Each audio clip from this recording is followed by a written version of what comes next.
Upozorňujeme cestující, že provoz metra je ukončen. Opusťte prosím prostory metra. Asi první věc, my jsme se napsali s kolegy představili, takže mé jméno je Lukáš Amtacher, společně s Petrem Havlíčkem, Petrem Záškem a Kušanem Prokovským budeme vašimi dnešními průvodci po dnešní noční zážitkové turistice.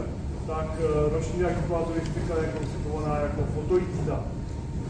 S tím, že to je fotojízda, teda souvisí i to, jak se budeme různě v těch stanicích vůči sobě chovat. To znamená, nebudeme si vzájemně všichni překážet, nebo hlavně vy sami sobě nebudete překážet při focení těch zejména nečeských a samozřejmě dneska teda speciálně toho trasátka s těmi dvěma vozy. To znamená, pokud přijeme do stanice, tak by bylo fajn, abyste prostě se pohybovali v té stanici tak, abyste nebránili focení těch vozidel v tom jejich přirozeném prostředí. Při noční přepravní výluce, kdy budete teda mít možnost vyfotit si ty vlaky oba dva v podstatě bez přítomnosti běžných cestujících.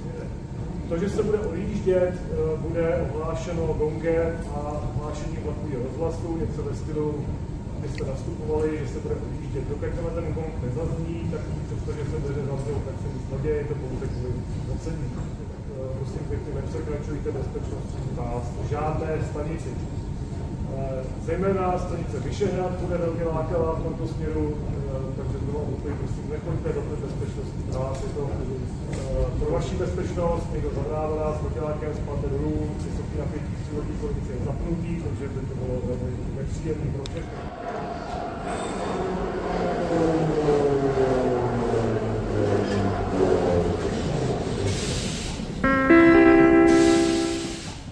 Stanice Kačerov.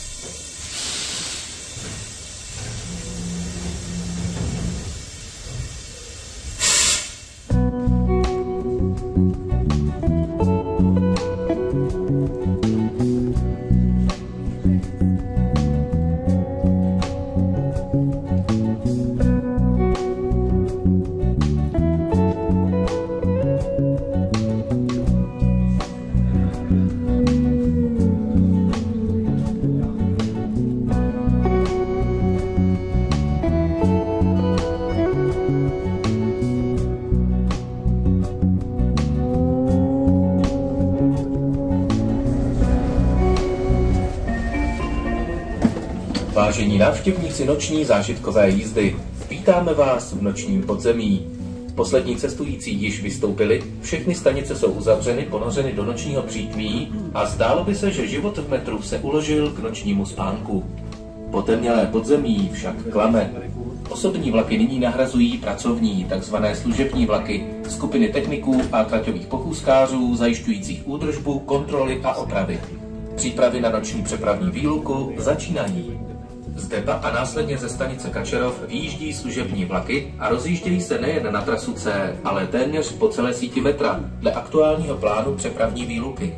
Kromě údržbových prací, jako jsou likvidace průsaků, různé opravy, měření geometrie kolejového svršku, včetně přívodní kolejnice, defektoskopická měření, slouží též k návozu materiálu kolejnic, částí zařízení, mytí tunelů a odvozu odpadu.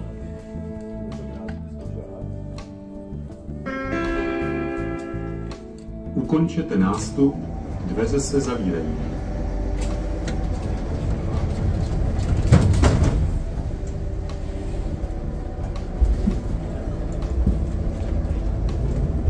Příští stanice Budějovická. Rádi bychom vás ještě znovu požádali o dodržování bezpečnostních pokynů. Ve stanicích prosíme zejména nevstupujte na schodiště a eskalátory. Zvlášť připomínáme přísný zákaz vstupu do bezpečnostního pásu. Obě koleje jsou pod napětím. Děkujeme a přejeme vám příjemný zážitek.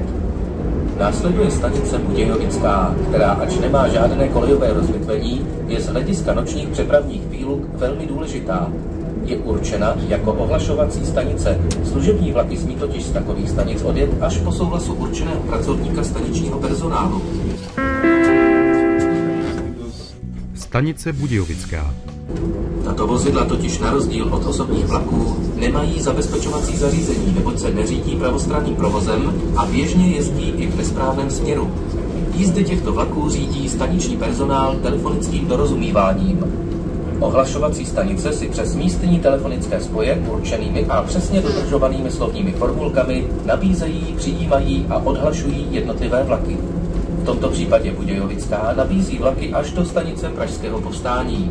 Časy všech těchto hlášení, odjezdů a příjezdů vlaků zaznamenávají do dopravního deníku.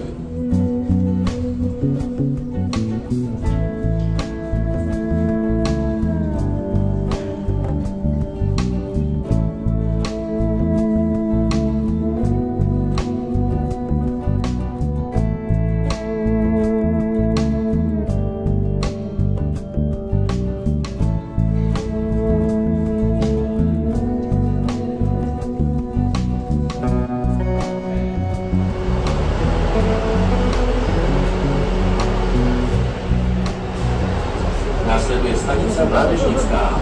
Dnešní dvakrát je z hlediska jízdy služebních vlaků považována za širou trať a tyto vlaky jí projíždějí. V této stanici mají dílny traťoví dělníci a pochůzkáři, kteří každou noc pěší pochůzkou kontrolují trať a stav kolejového svršku v celé délce trati. Navíc je dvakrát stanicí zkratovací. Význam tohoto označení vám vysvětlíme později.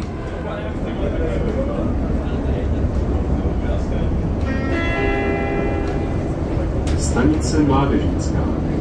Příští stanice Pražského Povstání. Následuje stanice Pražského Povstání, která má kolejové rozvětvení a tudíž je automaticky stanicí ohlašovací. Za nástupištěm je jednoduchá kolejová spojka. Ta umožňuje přejezdy služebních vlaků z jedné koleje na druhou, provazování jejich pořadí a směru. K ovládání výměn a zabezpečovacího zařízení je v čele nástupiště zřízeno stavidlo. Opatřen červenou čepicí a vypravkou vypravuje služební vlaky do další ohlašovací stanice, v tomto případě do stanice IP Pavlova.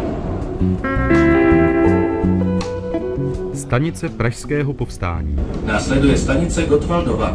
Dnešní Vyšehrad je opět pro služební vlaky považován za širou trať, nicméně stejně jako Pankrác je stanicí zkratovací. Po dojezdu posledních osobních vlaků do konečných stanic elektrodispečer vypne napájení přívodní kolejnice. Avšak, aby vstup techniků a jejich práce v kolejišti byla zcela bezpečná, musí být ještě přívodní kolejnice zajištěna proti náhodnému zapnutí napájení a zbavena nebezpečného zbytkového napětí. K tomu slouží zařízení zvané zkratovač přívodní kolejnice. Vlakový dispečer po obdržení hlášení o vypnutí všech elektrických úseků vyšle dozorčí zkratovacích stanic zapnout tato zařízení. Zapnutím zkratovače dojde k trvalému propojení napájecí s pojížděnou kolejnicí, která zároveň tvoří záporný pol trakční napájecí soustavy. Dozorčí poté zavěsí na zkratovač tabulku s neobvyklým příkazem nevypínej, na zařízení se pracuje. Přívodní kolejnice pak zůstává takto zajištěna po celou přepravní výluku. Stanice Gottwaldova.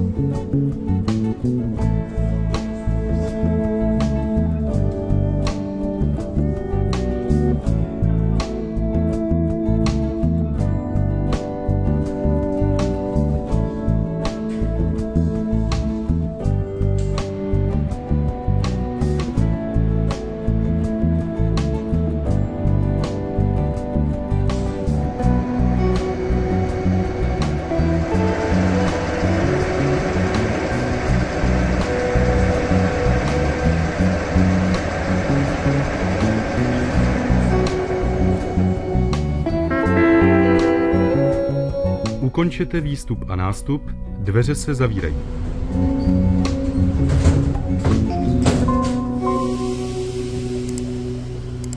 Příští stanice IP Pavlova.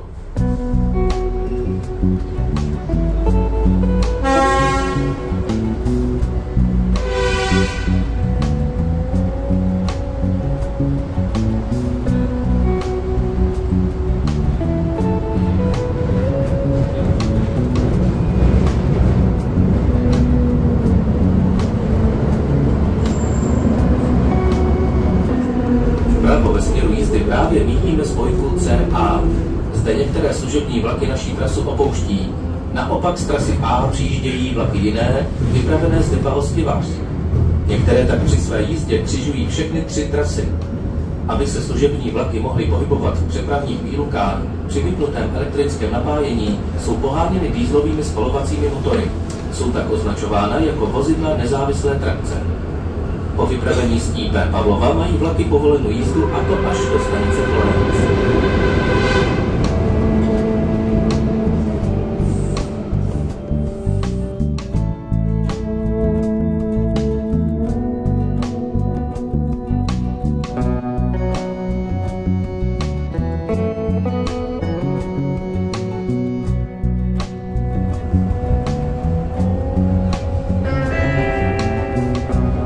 Stanice IP Pavlova.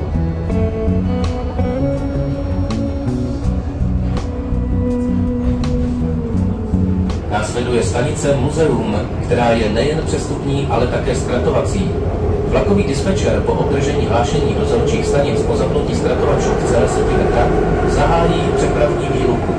Učiní tak dispečerským spojem konferenčním hovorem se všemi stanicemi na trati. Od této chvíle začínají údržbové, kontrolní a měřící práce v kolejišti a tunelech a práce na zařízeních v běžném provozu nedostupný. Stanice Muzeum. Přestup na trasu A.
Stanice Hlavní nádraží.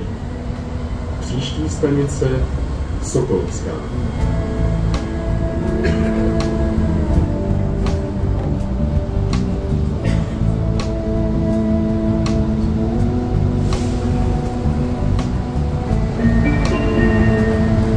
Následuje stanice Sokolovská. Dnešní Florence má všechny přívlastky, o kterých jsme dnes hovořili. Je jak stanicí přestupní, tak ohlašovací. Ukončením přepravní výluky je určen čas 3 hodiny 50 minut. Do této doby musí být všechny práce dokončeny a všichni pracovníci ukončen výstup z kolejiště. Dozorčí pak hlásí vlakovému dispečerovi připravenost stanic k zahájení přepravy cestujících. Poté vypínají zkratovače a zapíná se napájení přívodní kolejnice.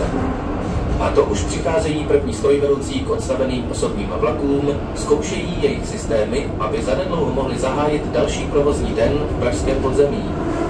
Provoz zahajují kontrolní vlaky. Ty nepřepravují cestující a jedou sníženou rychlostí. Strojvedoucí pohledem kontroluje trať. Je to poslední kontrola, není-li v kolejiště zapomenuté nářadí, materiál, osoby nebo jiný faktor, který by mohl narušit plynulost a bezpečnost provozu. Stanice Sokolovská.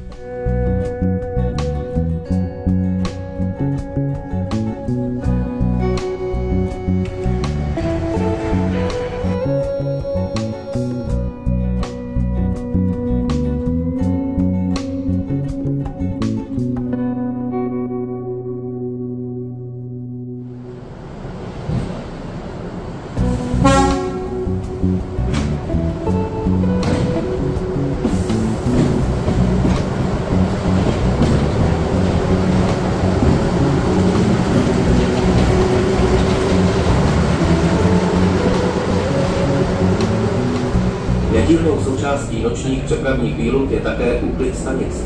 Míjí se nástupiště, schodiště, vestibulí, hospody, služební prostory, ale i balustrány eskalátorů, mádla a zábradlí, staniční koleje, vynášejí se pošty. Kromě odpadků a vandalů je velkým nepřítelem metra také mastný prach. Je to nikdy nekončící boj. Už od svého otevření v roce 74 bylo na tuto problematiku pamatováno a každá stanice metra je vybavena mycími stroji a prostředky. Stanice hlavní nádraží. Ukončete výstup a nástup, dveře se zavírají. Vltavy. Příští stanice Pražského povstání.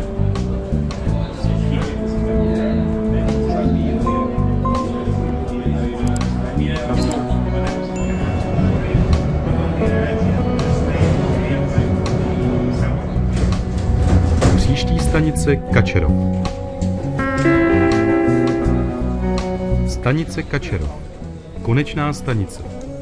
Prosím, vystupte.